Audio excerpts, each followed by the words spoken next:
Hello and welcome to cines fix channel. So first of all congratulations आपके new show के लिए। Thank तो you. फिर आप क्या कहना चाहते हैं इस शो के बारे में, लाइक कितने आप एक्साइटेड है एंड कौन सा नया कॉन्सेप्ट लेके आया है ये सुन।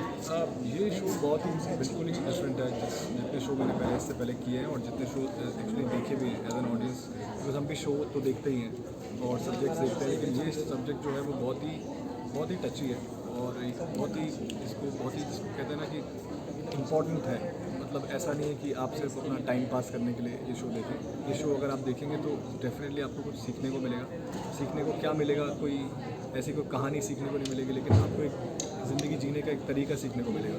क्योंकि हम जिस सोसाइटी में रहते हैं वहाँ पर औरतें आदमी हम सब लोग साथ में रहते हैं, बट कहीं ना कहीं हमको ऐसा लगता है बीइंग मैन कि हम सुपीरियर हैं औरतों से। ये शो आपका नज़रिया डेफिनेटली बदलेगा, क्योंकि मैं शो पे पिछले 4 महीने से काम कर रहा हूँ और जो कैरेक्टर मैं प्ले कर रहा हूँ एज एन एक्टर, मेरी ड्यूटी है कि I have to be true to that character. लेकिन जब मैं अपने ही बोले हुए डायलॉग्स को जब स्क्रीन पर देखता हूँ, so it makes me a better man. It pushes me to become a better man. जहाँ पे खुद इंट्रोस्पेक्ट आप करते हो कि यार हमें हमारे अंदर क्या कमियां हैं, हमारे अंदर क्या ऐसी चीज़ें हैं जो कि हम मानते भी नहीं कि कमियां हैं। अगर शायद मान लें तो उनको दूर कर सके, लेकिन वो इतनी मैटर ऑफ फैक्ट हमने ले ली है कि वो उसको लगता ही नहीं कि वो कमियां हैं। तो ये शो उस तरह से आपकी आंखें खोलता है कि जहाँ पे आपको रियलाइज़ होता है कि हमको औरतों को इक्वल समझना पड़ेगा। और पड़ेगा कि किसी का फोर्स नहीं है, लेकिन इट्स द रिक्वायरमेंट सोसाइटी को बेटर बनाने के लिए, अपने आसपास के माहौल को बेटर बनाने के लिए। वर्क प्लेस पे चाहे औरतें हों चाहे घर पे हों। लॉकडाउन में इफ़ यू सी, हम लोगों के लिए बहुत आसान था लॉकडाउन, लेकिन आज दोज वुमेन जिन्होंने जितना काम किया उनके लिए वो ट्रिपल काम हो गया था जब हम सब लोग घर पे थे। तो उनका जो जो ड्यू है वो उनको देना बहुत ज़रूरी है। और ये शो आपको बेसिकली वही सिखाने की एक कोशिश है। ओके, तो ये जो शो है वुमेन एम्पावरमेंट के ऊपर बेस्ड है, तो आपने कभी ऐसा कुछ एक्सपीरियंस किया है या तो अभी आपने कभी लाइव देखा है ऐसा कुछ? एज इन की औरतों को नीचे दिखाने वाली बात, यस। वो चीज़ अभी यहीं पर हुई है। यहीं पर जब शो का अभी डिस्कशन चल रहा था और जो प्रोमोज वगैरह आ रहे थे, तो यहीं पर किसी एक इंसान ने ऐसा ज़रूर बोला है कि तो हम क्या करें, मतलब आदमी घर पे चूड़ियाँ पहन के बैठ गए। ये भी बोला गया है कि ये शो तो भाई घर तोड़वाएगा। तो ये ऐसा शो बिल्कुल नहीं है। ये आपका घर, अगर आप देखेंगे तो ये आपका घर जोड़ेगा। जिनके टूटे हुए ना उनका घर जोड़ेगा। तो नज़रिए की बात है। तो ये तो हमारे जब ये 50 फीट के अंदर हो सकता है, तो आप सोच सकते हैं कि पूरी दुनिया में और क्या यस। क्या होता है वो आई एम श्योर आपको पता ही है। तो वो चेंज लाने की बहुत सख्त ज़रूरत है। अब चेंज आ रहा है, इसलिए ऐसा शो बन भी रहा है। तो बस यही शो से एक मैसेज है, और बाकी जो शो देखेंगे तो उनको समझ में आएगा। या ओके। तो इस शो के अंदर हर एक कैरेक्टर की कुछ अलग ही कहानी है, कुछ अलग ही जर्नी है। तो आपकी इस शो के अंदर कौन सी नई कहानी रहेगी, क्या आपकी बैकग्राउंड क्या रहेगा इस शो के अंदर, आप कैसे शुरू करेंगे?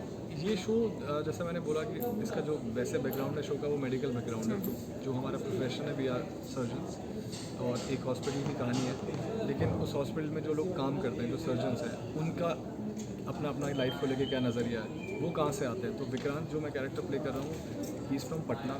He is very ambitious man. He is one of the top surgeon of the country.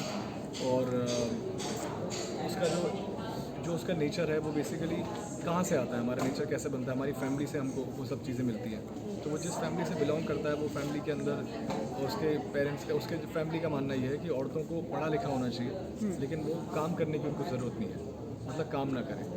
उनका ईगो इतना बड़ा है कि उनको चाहिए पढ़ी लिखी बहू है, लेकिन ऐसा ना हो कि वो बाहर जाएँ काम करने के लिए। अगर वो बाहर जाएंगे तो घर कौन संभालेगा, हम इनफ है घर चलाने के लिए। तो वो फैमिली से बिलोंग करता है, बिकॉज वो मेडिकल कॉलेज जाता है और फिर उसको रियलाइज़ होता है कि नहीं, मैं I am a better man then my father. तो वो फिर जब दीपिका से मिलता है तो उसको बोलता है कि तुम्हें मैं जॉब करने के लिए मना नहीं कर रहा हूँ, हमारे घर में कोई लड़की जॉब नहीं करती, लेकिन मैं चाहता हूँ तुम करो, लेकिन जो मैं कहूँ वो जॉब करो, अपनी मर्ज़ी की मत करो। मतलब इट्स लाइक कि साथ में चलना है चलो, बट उड़ने की कोशिश मत करो। हाँ। तुम उड़ नहीं सकती, बस तुम उड़ने के लिए नहीं बनी। साथ में चलो, एक कदम पीछे चलो बस। देखो मैं तुम्हें चला रहा हूँ, हमारे घर में तो कोई नहीं चलती, तुम चलो लेकिन थोड़ा सा पीछे चलो और उड़ो मत। तो ये बैकग्राउंड से बेसिकली इस सोच के साथ में ये कैरेक्टर इंट्रोड्यूस होता है। बट इस सोच की वजह से जब उसको दीपिका जैसी लड़की मिलती है और वो उसकी लाइफ कैसे चेंज करती है, उसके साथ क्या होता है, तो वो जर्नी है विक्रांत की, कि कैसे इस इंसिडेंट की वजह से उसकी लाइफ चेंज होती है, और फिर वो चेंज होते होते कहाँ तक चेंज होती है और कितनी चेंज होती है, ये आपको शो में देखने को मिलेगा। ओके सो लाइक मैं आपको एक सेगमेंट करने वाली हूँ जिसमें आपको आपका सब फर्स्ट रिवील करना होगा। First, okay. यस, तो आपका फर्स्ट जॉब कौन सा था? फर्स्ट जॉब मेरा था, आई वॉज वर्किंग रिलायंस का एक वेब वर्ल्ड था जहाँ पे I was selling Reliance phones. Okay and first salary? First salary, I did not get my first salary though. They promised me to give 5,000 if I sell 15 phones, but I couldn't sell any. एक भी single भी phone मैं नहीं बेच पाया, तो did not get my first salary which I was promised though. Okay so first time जब आपने स्टेज पे परफॉर्म किया हो? It stage पे performance like वो बहुत पहले मैंने किया था when I was in school. वो एक play ही था basically जिसमें मैं एक जूनियर शायद क्लर्क बना था जहाँ मुझे सिर्फ एक डायलॉग था मेरा मुझे कुछ लिखा रहे थे और I was just doing I was very young, मतलब I must have been 6-7 okay first time जब आपको एक्टिंग इंडस्ट्री में काम मिला? मैंने जयपुर में भी काम किया था but I would not counted, लेकिन हाँ फर्स्ट टाइम बॉम्बे आने के बाद ही किया। एक मैंने फॉरेन फिल्म की थी, it was a French film जहाँ पे मैंने एक इंडियन क्रिकेट टीम पे कैप्टन का रोल किया था। It very short role but yeah acting उसी में की थी। Okay first crush? First crush was Madhuri Dixit when I saw Beta. Okay and first love? First love, it's a complicated question. Madhuri Dixit. Okay first time you travelled abroad? Must have been very long time now. I traveled to Thailand though. I remember in years now. Okay and first time first your first phone? First, phone first phone cell phone? It was Sony Ericsson in 2007-8. Okay and first time जब आपके पापा और mom ने कहा या मैं आपके ऊपर प्राउड फील करता हूँ, इट प्राउड मोमेंट? वो तो बहुत सारे रहे बिकॉज मैं बचपन से ही I was a bright student. उसके साथ साथ मैं ये सब एक्स्ट्रा करिकुलर एक्टिविटीज़ में भी इन्वॉल्व था, so I have tried to make them proud. Okay and lastly आप अपने सेल्फ के बारे में क्या अच्छा लाइक कहते like what do you love about your self and what do you hate about your self?